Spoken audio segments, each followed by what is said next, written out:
Hello বন্ধুরা, পুরো ভিডিওটা দেখার জন্য তোমাদের কাছে অনুরোধ রইল। Country food in Sonali's kitchen চলে এসেছে আবার একটি নতুন রেসিপি নিয়ে। আমার আজকের রেসিপি কাতলা মাছের মাথা দিয়ে পুঁই শাকের ঘন্ট। অনেকেই তো অনেক রকম ভাবে তৈরি করেছে, আমি কিভাবে তৈরি করলাম সেটাই তোমাদের সাথে শেয়ার করব। তাহলে চলো দেখে নিই। তার জন্য দেখো, এখানে প্রথমে আমি একটা মাছের মাথা নিয়েছি, বড় সাইজের কাতলা মাছের, আর মাথাটাকে 4 টুকরো করে কেটে নিয়েছি আর ভালোভাবে ধুয়ে একটা প্লেটের মধ্যে নিয়ে নিলাম। তাতে স্বাদ মতন লবণ আর 1 চামচ হলুদ গুঁড়ো দিয়ে দিলাম। এবার হলুদ গুঁড়ো আর লবণটাকে ভালোভাবে ডলে ডলে মাছের সঙ্গে মাখিয়ে নিচ্ছি। এপিট ওপিট উল্টে পাল্টে মাখিয়ে নিলাম। আর এদিকে ওভেনে একটা কড়াই বসিয়ে দিয়েছি, কড়াইটা ভালোভাবে গরম করে নিয়েছি।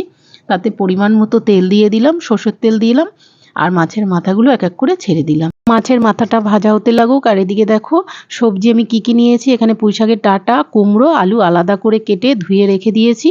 পুঁই শাকের পাতা আর ডাঁটা আলাদা করে রেখে দিয়েছি, আর পাতাগুলো আলাদা একটা ঝুড়িতে রেখে ভালোভাবে ধুয়ে জল ঝরিয়ে নিচ্ছি। কথা বলতে বলতে দেখো এক পিঠ ভালোভাবে লাল লাল হয়ে গেছে, উল্টে দিচ্ছি। এইভাবে দু পিঠই লাল লাল করে আমি ভেজে তুলে নেব। মাছের মাথাটা একটু লাল করেই ভাজবো, একটু কড়া করে।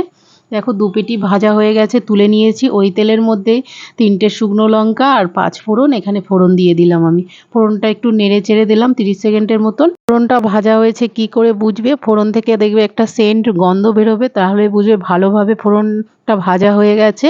তাতে কেটে রাখা সবজিগুলো দিয়ে দিলাম, পুঁই শাকের ডাঁটা, কুমড়ো আর আলু সব একসঙ্গে দিয়ে নেড়ে চেড়ে 2 মিনিটের মতন কষিয়ে নিলাম। কষিয়ে নেবার পরে তাতে স্বাদ মতন লবণ আর 1 চামচ হলুদ গুঁড়ো দিয়ে দিলাম। দিয়ে আবারও সব ভালো করে নেড়ে চেড়ে 3-4 মিনিটের মতন কষিয়ে নিয়েছি। সবজির জলটা যখন ভালোভাবে টেনে এসেছে, তাতে এক এক করে মশলাগুলো দিয়ে দিলাম। এখানে 1 চামচ আদা বাটা, 1 চামচ জিরে বাটা, আর 1 চামচ কাঁচা লঙ্কা একটু পাকা টাইপের সেটা বেটে নিয়েছি।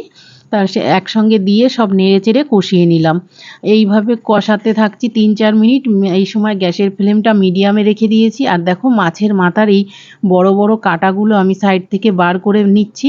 এই কাঁটাগুলো আমি দেব না, এই কাঁটাগুলো বাদ দিয়ে দেবো। মাছের মাথার কাঁটাটা ছাড়াতে ছাড়াতে এদিকে দেখো আমার মশলাটাও ভালোভাবে কষিয়ে নেওয়া হয়ে গেছে। একটু নেড়ে চেড়ে নিলাম আর মাছের মাথাটা দিয়ে দিলাম। এবার নেড়ে চেড়ে সবজির সঙ্গে মাছের মাথাটা 2 মিনিটের মতন রান্না করে নেব। আর খুন্তি দিয়ে একটু ভেঙে ভেঙে দেবো মাথাটা, যাতে সবজির সঙ্গে ভালোভাবে মিশে যায়। এবার দিয়ে দেব জল ঝরিয়ে রাখা পুঁই শাকের পাতাগুলো। যখন সব ভালোভাবে সিদ্ধ হয়ে আসবে তখন পুঁই শাকের পাতাগুলো দিয়ে দেবে, তাহলে খেতেও ভালো হয় আর শাকটা একটু গোটা গোটা থাকে, একদম কাদা কাদা হয়ে যায় না। দেখো শাকটা দিয়ে আমি নেড়ে চেড়ে ভালো করে মিশিয়ে নিলাম আর একটা ঢাকনা দিয়ে 3 মিনিটের মতন ঢেকে দিয়েছিলাম। 3 মিনিট হয়ে গেছে, ঢাকনাটা তুলে নিয়েছি। আর এদিকে দেখো শাক থেকে কতটা জল বেরিয়েছে, সাইডে দেখলেই বোঝা যাচ্ছে। আমি কিন্তু এই শাক রান্না করার সময় কোনো জল দিইনি। আর দেখো নেড়ে চেড়ে ভালো করে আবারও সব মিশিয়ে নিলাম। আর এই সময় গ্যাসের ফ্লেমটা আমি হাই করে দিয়ে, যাতে ভালোভাবে জলটা টেনে যায় তাড়াতাড়ি আর শাকটা কাদা কাদা না হয়ে যায়, একটু সব কিছু যাতে গোটা গোটা থাকে। এখানে ঝাল ও লবণটাকে ব্যালেন্স করার জন্য আমি 1 চামচ মিষ্টি দিয়েছি।